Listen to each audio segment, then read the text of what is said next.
Hello दोस्तों, कैसे हैं आप लोग। और एक और वीडियो में आप लोगों का स्वागत है। आज हमारे साथ फिर से एक बार फिर भोपाल एम्स से nursing officer mister Ajay Pal Rajput ji हैं। सर, आपका बहुत बहुत स्वागत है सर इस बार। थैंक यू दोस्तों, सर। आज का जो इंटरव्यू रहेगा वो बहुत ही फ्रैंकली टाइप में रहेगा। आज हम सर से बहुत सारे ऐसे क्वेश्चन पूछेंगे जो नॉर्थ सेट से रिलेटेड हैं, और कुछ पर्सनल क्वेश्चन भी पूछने जा रहे हैं हम लोग। तो आज का इंटरव्यू थोड़ा सीरियसली नहीं रहेगा।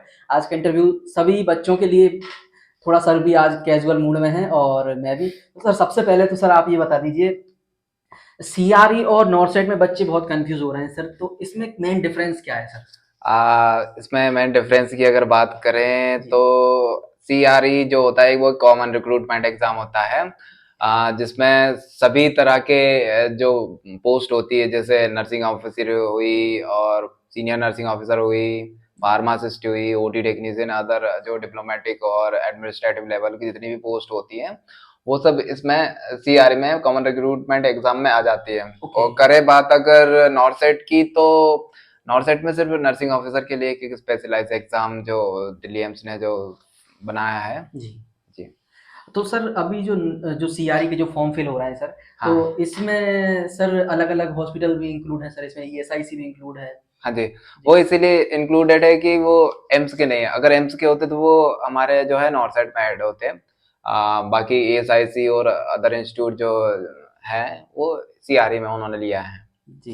हाँ जी। तो सर, अभी जो वैकेंसी है सर सीआरई में, वो कितनी है सर, मेल नर्स की और आ, फीमेल नर्स की? हाँ। इसमें बात करें तो नर्सिंग ऑफिसर की बात करें तो लगभग 400 के आसपास जो है, 400 को। जो ईएसआईसी में है सर? हाँ, जो एएसआईसी में है, और 115 के आसपास जो मेल के लिए है। मेल नर्स, हाँ। हाँ। मेरे पास डाटा है सर यहाँ हाँ। पे हाँ। 460 जो है दोस्तों, वो हमारी एम्स, जो हमारी ईएसआईसी में मेल नर्स के लिए जो है वो 113 हैं, और फीमेल के लिए जो है वो 160 वैकेंसी यहाँ पे हैं, और इसके फॉर्म डल रहे हैं, आप लोग सभी डालें।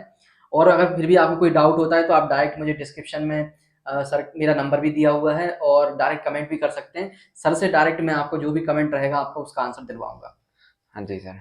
और सर, अभी एक और हॉस्पिटल है regional institute of medical science sir, इसमें भी वैकेंसी है सर? हाँ, इस पे भी 15 के आसपास कुछ वैकेंसी मतलब आती सर, है। जो सीआरई है ये सारे हॉस्पिटल को कवर कर रहा है सर एक ही हाँ, साथ? हाँ। ये कुछ इंस्टीट्यूट है जो खुद अपनी वैकेंसी के लिए एग्जाम कंडक्ट नहीं करवाना चाहता, तो वो दिल्ली एम्स से जो है कॉमन तो रिक्रूटमेंट एग्जाम है उसको लेना चाहते तो ले रहा सर, है। ये फर्स्ट टाइम हो रहा है सीआरई, या इससे पहले भी सीआरई हो नहीं, चुका नहीं, है? इससे पहले भी पिछले साल 2023 में हुआ है। अच्छा, अच्छा, अच्छा, कॉमन अच्छा। मतलब रिक्रूटमेंट ये एग्जाम सेकंड जो टाइम है। है। हाँ जी। ओके। और सर, सीनियर नर्सिंग ऑफिसर की वैकेंसी भी निकली होंगी हाँ, सर सीनियर नर्सिंग एम्स में? ऑफिसर की वैकेंसी भी जो जितने भी एम्स है, लगभग 50% जो एम्स हैं उन्होंने सीनियर नर्सिंग ऑफिसर की पोस्ट दी है। 166 के लगभग इतनी कुछ वैकेंसी हैं शायद उसमें। ओके। हाँ, तो वो भी इसमें इंक्लूडेड हैं।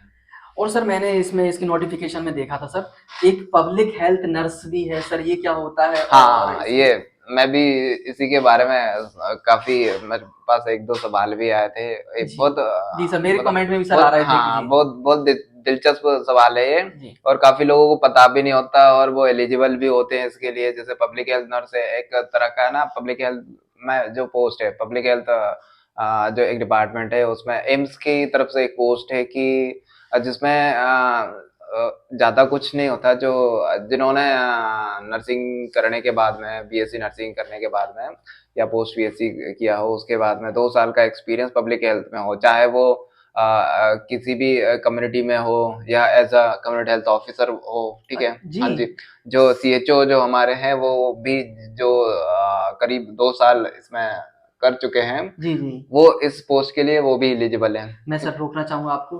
तो जो सीएचओ हैं वो भी इस पोस्ट के लिए एलिजिबल रहेंगे, ये एक बहुत इम्पोर्टेंट टॉपिक है, क्योंकि सीएचओ का एक्सपीरियंस बहुत कम कहीं पे हाँ जी सर। वैल्यूएबल रहता है। हाँ, तो ये बहुत हाँ। अच्छी बात बताई तो सर आपने। हाँ हाँ सर। सर। जी। जो है सीएचओ, हाँ, मेरे जितने भी सीएचओ साथी हैं उनके लिए भी ये एक अच्छी खबर देना चाहता हूँ कि आपने अगर 2 साल से ज़्यादा आपको हो गया है एज अ वर्किंग, और आपका बीएससी और पोस्ट बीएससी नर्सिंग आप पहले से कंप्लीट करके रखे हैं, तो आप इसके लिए एलिजिबल हैं और आप फॉर्म फिल कर सकते हैं। ठीक है। Okay sir, thank you sir इसके लिए। सर, आपने पब्लिक हेल्थ नर्स के बारे में इतना बताया सर।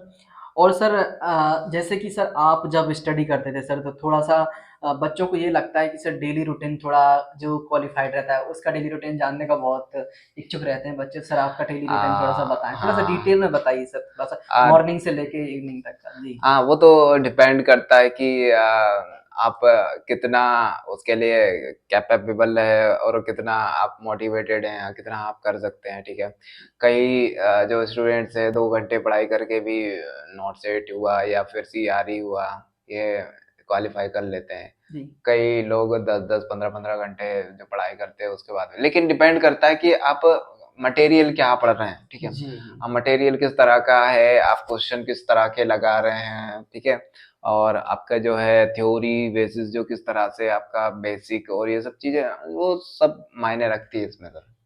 हाँ जी, और मैं ज्यादा कुछ नहीं बोलूंगा, लेकिन एटलीस्ट आप थ्योरी के साथ में अगर कुछ डेली में अगर क्वेश्चन का रूटीन रखेंगे तो मतलब एक जो है एनक्लेक्स का बुक्स हुआ, उसमें से पर डे का आप 100 क्वेश्चन डेली का रूटीन में रखेंगे तो वो एक बहुत अच्छी चीज होगी आपके लिए कि थ्योरी के साथ में आपका बेसिक भी काफी चीजें हैं और रेशनल भी काफी चीजें हैं, ये सब क्लियर होती रहेंगी सर इसमें। जी जी। हाँ जी सर। मतलब डेली का एंक्लेक्स का मिनिमम 100 क्वेश्चन तो लगाना चाहिए, हाँ जी मतलब है ना सर। सर? हाँ जी आपका सर। कहना ये है। हाँ जी सर। सर एंक्लेक्स भी सर 2 टाइप की भी आती है, एक मॉसबी की है और एक और साउंडर की है शायद। हाँ, एनक्लेक्स एक दो नहीं कई प्रकार की आती है, और एनक्लेक्स के एक बहुत एक तरह का एग्जाम होता है जो अमेरिका में जो चलता है वो। ओके, हाँ वो तो वो बुक्स नहीं है, वो एक तरह का एग्जाम है। ठीक ओके, है, उसके तो उसमें प्रिपरेशन के बुक्स, लिए। हाँ वो प्रिपरेशन के लिए उसके नाम से बुक्स निकाली, जी, कई जी। प्रकार की बुक्स आती है, जिनमें से मेरी काफी पसंदीदा बुक है लिपिन कॉट, जिसके काफी अच्छे मुझे जो क्वेश्चन लगते हैं। ओके। उसके बाद में अगर मैं कहूँ तो मॉसबी। ठीक है, बहुत अच्छे तरीके से इन्होंने जो इस दोनों बुक को तैयार किया है। ठीक है, जी, अगर तैयारी करना चाहें तो मेरी प्रायोरिटी में तो ये दोनों बुक्स रहेंगी। जी। हाँ जी सर। Thank you. सर अभी के टाइम पे सर एक बेसिक क्वेश्चन रहता है, सभी लड़के लड़कियों के बीच में रहेगा सर ये क्वेश्चन। सर बच्चे इस टाइम पे सर अपना कैरियर भी बनाने की तरफ मोड़ते हैं और इसी तरफ सर उनका अट्रैक्शन एक अपोजिट जेंडर के लिए भी जाता है सर। तो जी। सर इस चीज से सर कैसे मतलब मतलब दोनों चीजों को कैसे मेंटेनेंस करके चलें? मतलब एक प्रकार से सर लव लाइफ में सर बहुत लोग अपना टाइम वेस्ट कर देते हैं और उसी टाइम सर पढ़ाई भी रहती है सर। शायद आपने भी सर आपके साथ भी शायद ऐसा रहा हो। तो सर आपने कैसे मैनेज किया या आप कैसे एडवाइस करेंगे सर कि दोनों चीज़ों को डिवाइड कर पाएँ बच्चे? वो तो इस बारे में तो मैं ज्यादा कुछ नहीं बोलना चाहूंगा सर, कि आपका पार्टनर जो है या जी, फिर आप इन सब चीजों में भी आ, ठीक है, आप स्टडी को भी उतना टाइम दो, अपने रिलेशनशिप में अगर है तो पार्टनर को भी, और शादीशुदा है तो अपनी वाइफ को या जी, हस्बैंड को भी उतना टाइम आप दें। ठीक है, और सबसे मेन चीज इसमें डिपेंड करती है कि आपका पार्टनर जो है आपके लिए कितना सपोर्टिव है। ठीक है, जी। हाँ तो वो चीज काफी वो करती है, म लेकिन मैं इतना ज्यादा कुछ इसके बारे में नहीं मतलब नहीं बोल सकता, फिर भी लेकिन सर वो आप ये कहना चाहते हैं कि दोनों चीज़ें मैनेज हो सकती हैं एक साथ? हाँ अच्छा। मैनेज कर सकते अगर आपका पार्टनर उतना ज्यादा जो है सपोर्टिव सपोर्टिव है। है। ठीक ठीक है दोस्तों, देख सकते आप लोग ये क्वेश्चन बहुत लोगों के मन में होगा कि हम नहीं, क्योंकि सर मेरा ये क्वेश्चन इसलिए पूछना है कि इसमें कुछ लोगों के रिलेशनशिप भी खराब हो जाते हैं कि कुछ पढ़ाई में ज़्यादा ध्यान देने लगते हैं या कुछ अपना करियर खराब कर लेते हैं, इसलिए ये क्वेश्चन बहुत ज़रूरी था। हाँ जी। और आप दोनों चीज़ों को मैनेज करें दोस्तों। आप पढ़ाई को भी उतना टाइम दें और अपने पार्टनर को भी उतना टाइम दें, जैसा कि सर ने बोला, मैं नहीं बोल रहा हूँ, सर बोल रहे हैं ऐसा। तो सर एक क्वेश्चन रेलवे से रिलेटेड आया था। हाँ तो जी। मेरे वीडियो में कमेंट में आया था, तो ये रेलवे से रिलेटेड है सर।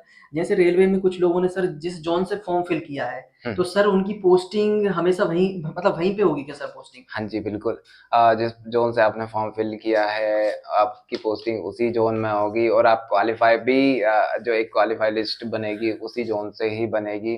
जैसे आपने एक फॉर एग्ज़ाम्पल भोपाल ज़ोन से किया है, भोपाल ज़ोन में 5 वैकेंसी है, तो सिर्फ़ 5 लोगों का ही सिलेक्शन दिया जाएगा वहाँ पे, और उन्हीं 5 लोगों की वहाँ पे जो है पोस्टिंग होगी।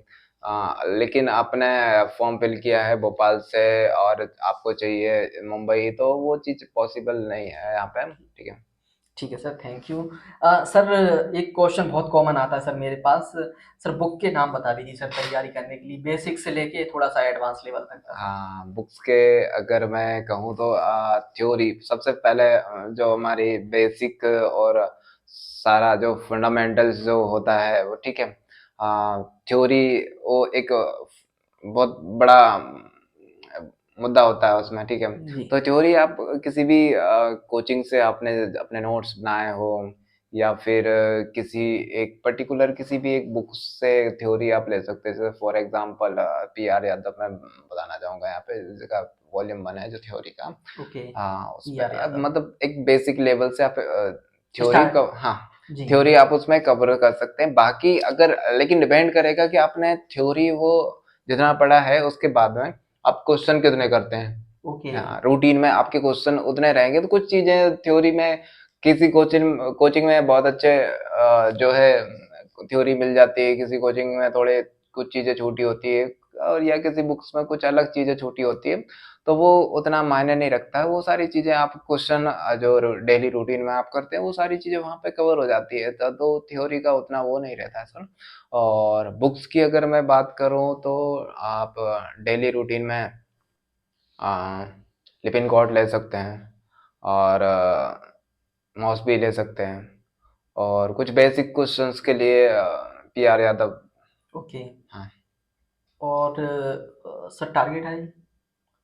टारगेट आई मैं उतना ज्यादा पसंद नहीं करता। अगर कोई मेरे से बोले कि अगर आपके पास में टेबल पे 4 बुक रखी है, जी। इनमें से सबसे पहले किसी एक बुक को हटाना है, तो मैं सबसे पहले ये टारगेट हाई को उठा के एक तरफ फेंक दूंगा। जी। बस हाँ, लेकिन टारगेट हाई आपको जो इमेज बेस्ड क्वेश्चन होते हैं जी। उनके लिए काफी हेल्पफुल रहेगी। जी। सर एक क्वेश्चन और है मेरा सर, जैसे कि कुछ बच्चे सर फाइनेंशियली इतने मजबूत नहीं होते हैं सर कि वो कोचिंग कर पाएँ या राजस्थान जा पाएँ। तो सर उनके लिए क्या एडवाइस रहेगा आपका कि उनको कोचिंग करना चाहिए या ऑनलाइन ऐसा मटेरियल मिल सकता है या बुक बेस्ड? आ, तो सर ऐसा आज के बहुत से समय, लोग होते हैं सर हाँ ऐसे। जी जी। सर, जी। आज के समय में ऐसा कुछ ज़रूरी नहीं कि किसी पर्टिकुलर कोचिंग में भी जाके ही आप पढ़ाई करें। सभी कोचिंग्स जो हैं, सभी ने अपने जो है ऑनलाइन अपना सारा मटेरियल तैयार करके रखा है। जी। बुक्स हैं, टेस्ट सीरीज़ हैं।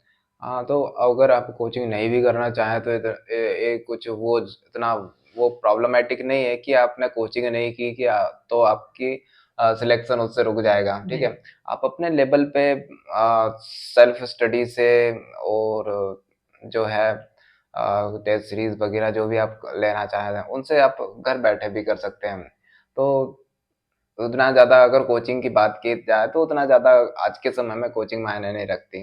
जी हाँ जी सर, सर। Thank you. और सर अभी जो करंट में फॉर्म फिल हो रहे हैं सीआरई के और नॉर्सेट 8 आने वाला है, सर उन बच्चों के लिए आपका क्या एडवाइस रहेगा सर, वो बता दीजिए सर थोड़ा-सा? सीआरई के लिए अगर मैं बताऊं अभी तो, हाँ, करंट में देखा जाए तो फरवरी में सीआरई आ रहा है, कॉमन रिक्रूटमेंट एग्जाम है। उसमें नर्सिंग ऑफिसर की पोस्ट है, सीनियर नर्सिंग ऑफिसर की पोस्ट है, और बाकी पब्लिक हेल्थ नर्स की भी पोस्ट है। मार्च में जो है संभवतः हमारा आरआरबी का एग्ज़ाम भी आने का है। अप्रैल में दोबारा हमारा नॉर्सेट का एग्ज़ाम आएगा। इनके लिए मैं बस इतना बोलना चाहूँगा कि आपकी जो तैयारी है वो बेस्ट है, ठीक है। कभी भी ऐसा हारना नहीं है। बस क्वेश्चन ज़्यादा से ज़्यादा कोशिश करें कि एनक्लेक्स के क्वेश्चन ज़्यादा से ज़्यादा लगाएं, और जो है सीआरई में करीब करीब 75 क्वेश्चन नर्सिंग से आएंगे, और नॉन नर्सिंग से 25 क्वेश्चन के आसपास आएंगे, जो एसएनओ के लिए भी सेम रहेगा और नर्सिंग ऑफिसर के लिए भी सेम रहेगा। तो इसमें ऐसे ज़्यादा घबराने वाली बात नहीं है। अगर अदर सब्जेक्ट में आप थोड़े कमज़ोर हैं तो आप नर्सिंग में अपना जो है बेस्ट। बेसिक, हाँ, बेस्ट दें। और उसके बाद में आरआरबी में भी सेम है, 75 के करीब जो है आपके मेन सब्जेक्ट नर्सिंग से थ्योरी। आएगा, और बाकी 25 के आसपास क्वेश्चन जो रहेंगे वो अदर सब्जेक्ट से आएंगे। तो उसमें भी उतना ज़्यादा अदर सब्जेक्ट पे उतना ज़्यादा ना जाके अपने नर्सिंग जो है मेन प्रोफेशन उसमें आप अपना बेस्ट रखें। और बाकी अ, नॉर्सेट तो सभी को ऐसा ज़्यादा बताने की ज़रूरत नहीं, बहुत महान स्टूडेंट्स हैं हमारे, ठीक है। सर अभी एक और एग्ज़ाम आने वाला है ग्रुप 5, और मैंने सुना है सर आप ऑलरेडी क्वालिफाइड हैं ग्रुप 5। ग्रुप 5 के ऊपर भी कुछ आप सर थोड़ा-सा सजेस्ट कर पाएँ उसको, हाँ अगर जी, कोई क्वालिफ़ाई करना चाहे तो? हाँ जी, हाँ, ग्रुप 5 जो है, हाँ, एमपी के एमपी स्टेट, के, हाँ, जी स्टेट का जी जो जी एमपी स्टेट का जो एग्जाम होता है, उसमें भी यही लगभग करीब 70 के आसपास जो है नर्सिंग से क्वेश्चन आपको देखने को मिलते हैं, और अदर सब्जेक्ट से 30 के आसपास क्वेश्चन मिल जाते हैं। उसमें भी यही एक सेम फॉर्मूला बताऊंगा कि आपका अपना बेस्ट आप जो है जहाँ पे आपका हाथ मजबूत है नर्सिंग, वहाँ पे अपना बेस्ट रखें। अदर सब्जेक्ट में अपने आप को टाइम वेस्ट भी ना करके और उतना ज़्यादा फ्रस्ट्रेटेड ना रहें। तो मैं बताऊंगा ग्रुप 5 के लिए भी लगभग यही सेम रहेगा जैसा CRE है, RRB है। जी। ठीक है। सर जो सीआरई है सर, इसमें प्री और मेंस रहेगा क्या? नहीं, पिछली बार जैसे रहा था CRE, उसमें 100 क्वेश्चन का एक ही एग्जाम हुआ था। जी। ठीक है। उसमें प्री मेंस का ऐसा पिछली बार तो ऐसा नहीं रहा था, शायद इस बार दिल्ली एम्स से शायद करवा दे कंडक्ट, ऐसा कुछ अ, बता नहीं सकता, बाकी एक ही एग्जाम रहेगा। अ, दोस्तों, अगर आपको और सीआरई और नॉर्थ साइड से रिलेटेड नोटिफिकेशन के बारे में जानकारी चाहिए है, तो मेरे चैनल पर वीडियो बना हुआ है, मैंने पूरा डिटेल में वीडियो बनाया है। तो हम सर से विदा लेते हैं। सर बहुत बहुत धन्यवाद सर, आपने जो धन्यवाद धन्यवाद। इतने कीमती समय में हमको समय दिया सर, और मुझे लगता है सभी लोगों को वीडियो बहुत पसंद आएगा। सर आप अगर अपने दर्शकों को बोल दें कि वीडियो को लाइक करें और चैनल को सब्सक्राइब करें तो हाँ बहुत। जी, बिल्कुल। हमारे खास मित्र अजय सिंह सूर्यवंशी, इनका जो CHO सॉल्यूशन के नाम से चैनल है, सभी आगे की सभी बाकी एग्जाम्स की जानकारी के लिए, या फिर आप एज अ CHO है तो CHO संबंधित सभी बाकी सॉल्यूशन भी आप इस चैनल पे मिल जाएंगे। तो उसके लिए हम बाकी सारे जो है फॉलो करें, इनके चैनल को सब्सक्राइब करें, ताकि आपको समय से सभी सभी अपडेट मिलती रहें। थैंक यू दोस्तों, thank you so much, thank you.